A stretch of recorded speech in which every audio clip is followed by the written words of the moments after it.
বিসমিল্লাহির রহমানির রহিম। আসসালামু আলাইকুম আমার প্রিয় দেশবাসী, ভাই বোনেরা। আসলে কি, বাংলাদেশ জিয়া রহমানের আদর্শের কারণে বাংলাদেশের কোটি কোটি জনতা জিয়া রহমানকে ভালোবাসেন। মূল কারণ হলো ওনার আদর্শ, ওনার সংগ্রাম, ওনার বিপ্লব। যেই বাংলাদেশে 1971 সালে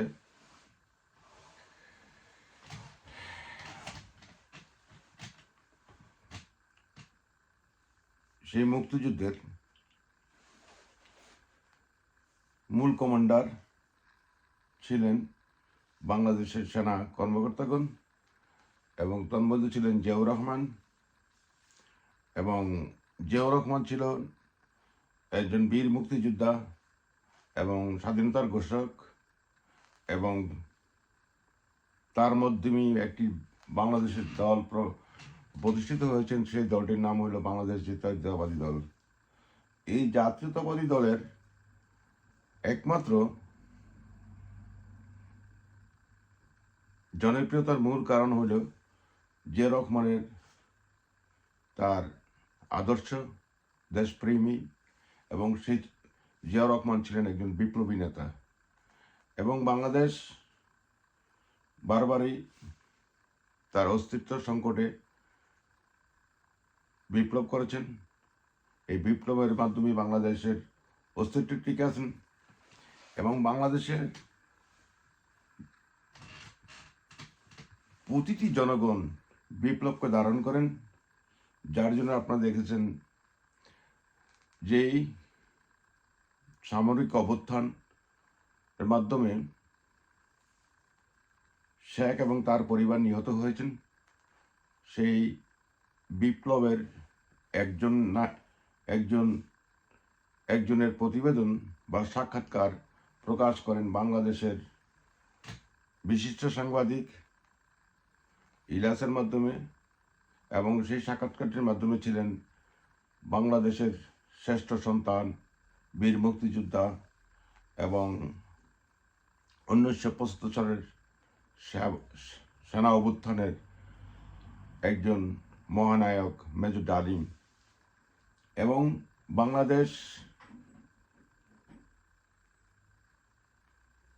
বাংলাদেশের মানুষ বিপ্লবকে সবসময় বুকে ধারণ করার বিলাই জিয়াউর রহমানের এত জনপ্রিয়তা।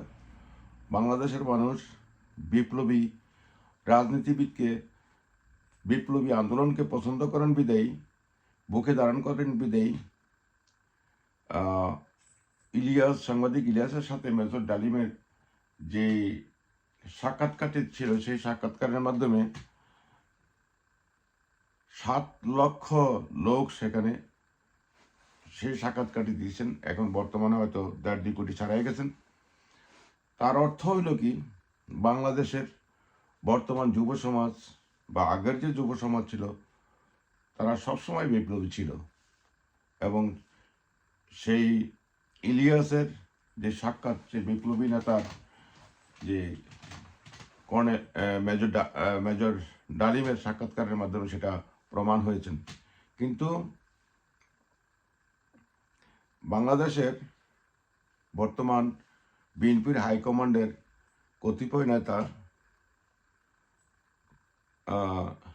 কোন লাঙ্গের ফাঁদে পড়েছেন, যেটা আমি গান কিছুক্ষণ আগে শুনলাম।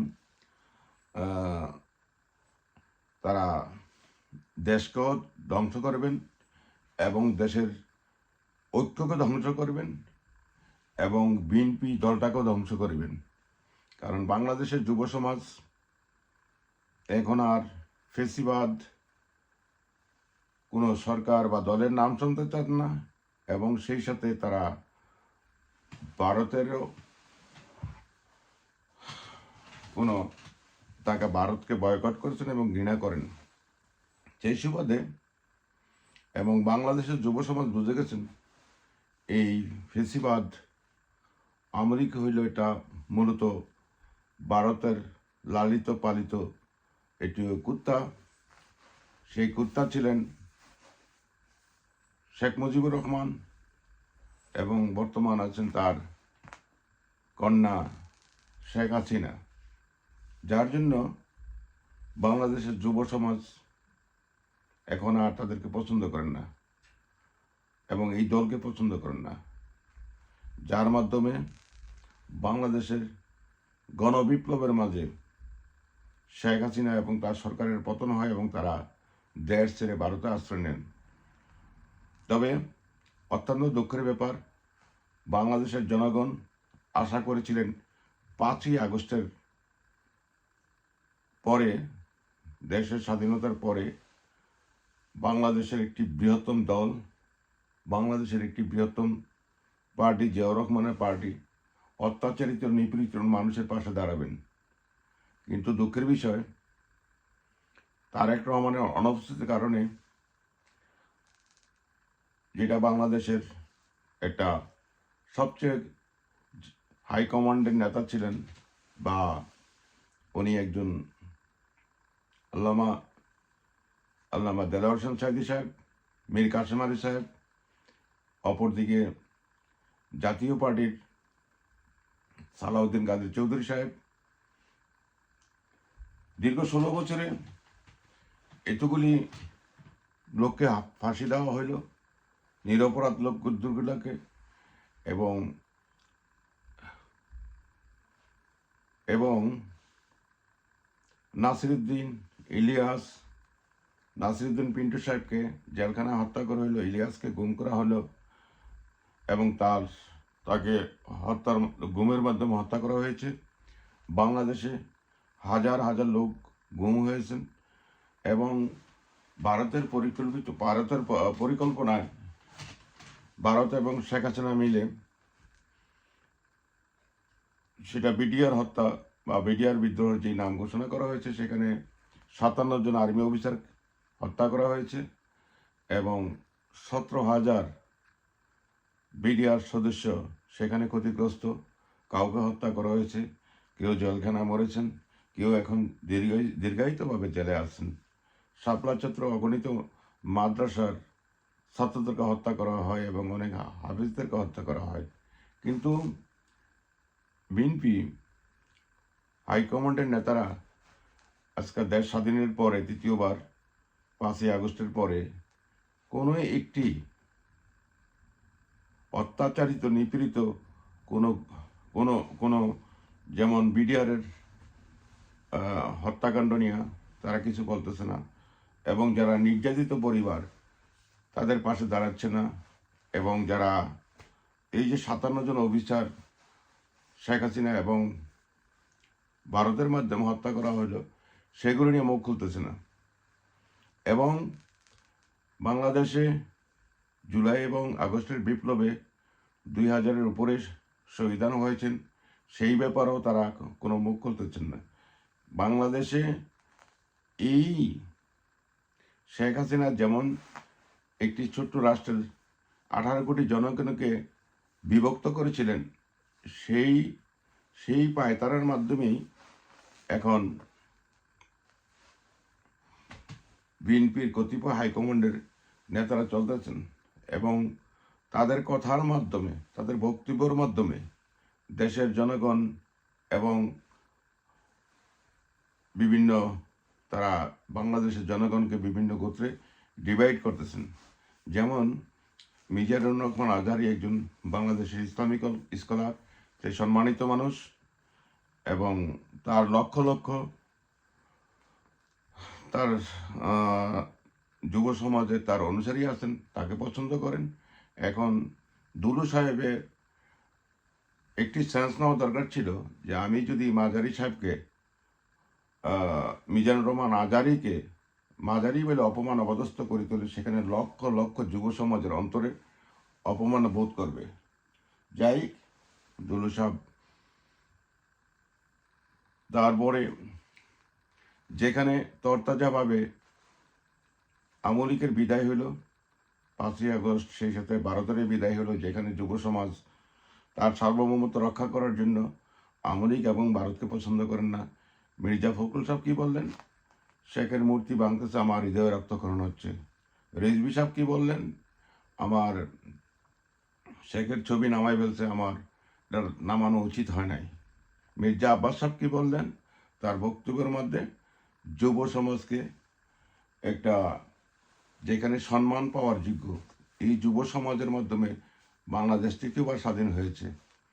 যেই যুব সমাজ 1971 সালে আর্মি সেনা কর্মকর্তাদের অধীনে তারা দেশকে স্বাধীন করেছে, তৃতীয়বারই এই যুব সমাজের মাধ্যমে, যেই যুব সমাজের মাধ্যমে ছিল মাদ্রাসার ছাত্র, প্রাইভেট ইউনিভার্সিটির ছাত্র, স্কুলের ছাত্র এবং ঢাকা ইউনিভার্সিটির ছাত্র, সর্বস্তরের যুব সমাজ মিলে শেখ হাসিনাকে উৎখাত করেছেন এবং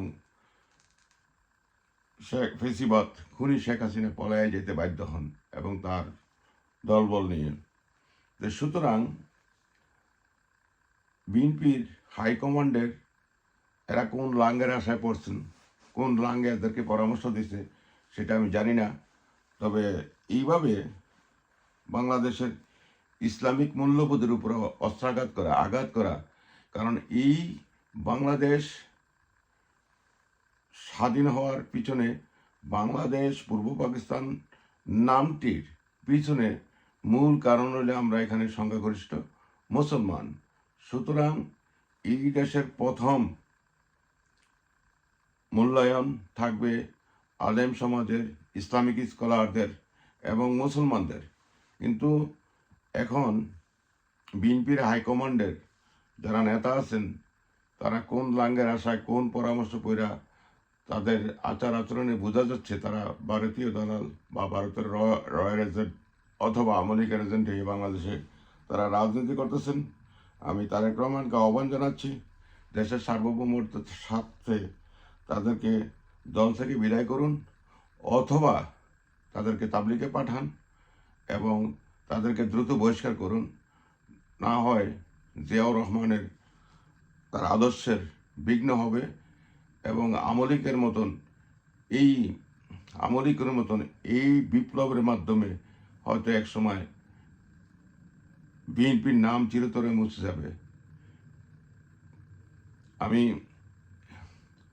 এবং জাতির কাছে এবং প্রশ্ন রাখছি, এগুলি আপনারা বিবেচনায় দেখার চেষ্টা করবেন এবং দেশকে আমাদের ঐক্যবদ্ধ থাকার প্রয়োজন আছে। এই বলে আমি আমার বক্তব্য শেষ করছি। আল্লাহ হাফেজ। বাংলাদেশ জিন্দাবাদ, বাংলা আমার দেশ জিন্দাবাদ।